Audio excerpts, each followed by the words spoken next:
Alors, calculer V0.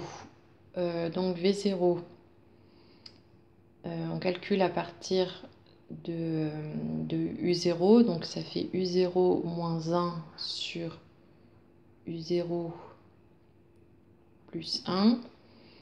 Donc, U0, c'était 2. Donc, 2 moins 1 sur 2 plus 1. Donc, 2 moins 1, 1 sur 3. Donc, on a V0 égale 1 tiers. Puis écrire Vn en fonction de n. Donc le seul but de montrer dans la question précédente qu'elle était géométrique, c'est d'utiliser la deuxième formule sur les suites géométriques. C'est Vn égale V0 fois Q puissance n. Donc V0, on vient de dire que c'est 1 tiers, fois, donc Q c'est moins 1 tiers, puissance n, on met bien des parenthèses, hein, puisque la puissance est sur un nombre qui est composé de plusieurs éléments. Ensuite, 4. Donc, il faut montrer que Vn est différent de 1 pour tout n antinaturel. Donc, on va utiliser cette formule-là. Donc, on va déjà regarder comment se comporte ça. Donc, moins 1 tiers, donc n est un antinaturel. Donc, à partir, n commence à 0. Donc, moins 1 tiers puissance 0, c'est égal à 1. Moins 1 tiers puissance 1,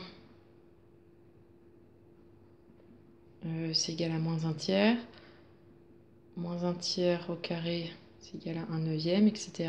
Après, fois moins 1 tiers, ça fait moins 1 sur 27. Et on sait qu'on va se rapprocher de 0. Donc là, toutes les valeurs suivantes seront forcément plus petites que 1.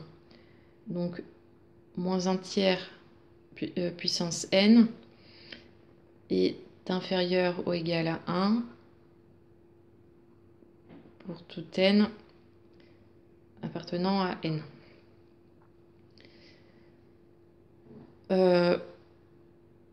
Et donc, multiplié par 1 tiers, on a forcément Vn qui est inférieur à 1 fois 1 tiers.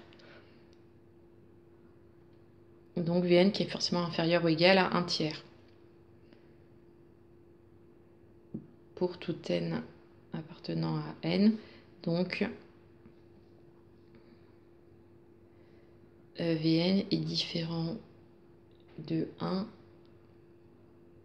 pour tout n appartenant à n. Ensuite, il faut montrer que Un est égal à 1 plus Vn sur 1 moins Vn. Donc nous, ce qu'on connaît, ce qu'on sait, c'est que Vn est égal à Un moins 1 sur Un plus 1. Donc ça, il faut le modifier pour isoler Un, pour avoir Un égale quelque chose en fonction de Vn. Donc on va commencer par se débarrasser du quotient. On va multiplier par Un plus 1. Donc ça, je le passe de l'autre côté. Ensuite, on va développer ici pour regrouper tout ce qui a des UN à gauche et tout ce qui n'a pas de UN à droite. Donc ça fait Vn UN plus Vn égale UN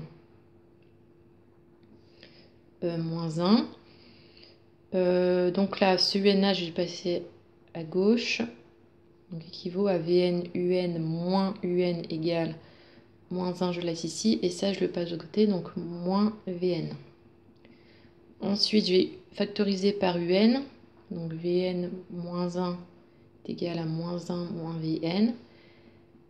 Et ensuite, je vais diviser par ça pour isoler Un et avoir Un égale quelque chose. Donc moins 1 moins Vn sur Vn moins 1. Et ça, je peux le faire parce que je sais que Vn est différent de 1. Donc je ne diviserai pas par 0. C'était le but de le montrer dans la question précédente. Voilà, donc là, on n'a pas tout à fait ce qu'ils nous ont demandé. Donc ce qu'on va faire, c'est multiplier en haut et en bas par moins 1. Donc si je multiplie en haut par moins 1 et en bas par moins 1, au final, c'est comme ça change rien. C'est comme si je multipliais par 1.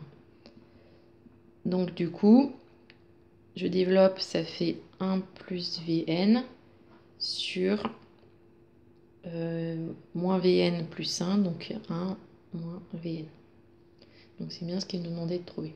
Déterminer la limite de la suite UN. Donc on va déjà déterminer la limite de la suite Vn. Donc la suite Vn, c'était ça. Donc on sait que là on a Q puissance n. Donc on sait que si Q est plus grand strictement que 1, Q puissance n tend vers plus l'infini. Et si Q est compris entre moins 1 et 1, Q puissance n tend vers 0. Donc là on est dans le cas où Q puissance n tend vers 0. Donc on va le réexpliquer. Donc si Q est compris entre moins 1 et 1, la limite de Q puissance n quand n tend vers plus l'infini est égale à 0. Donc la limite de moins 1 tiers puissance n quand n tend vers plus l'infini est égale à 0.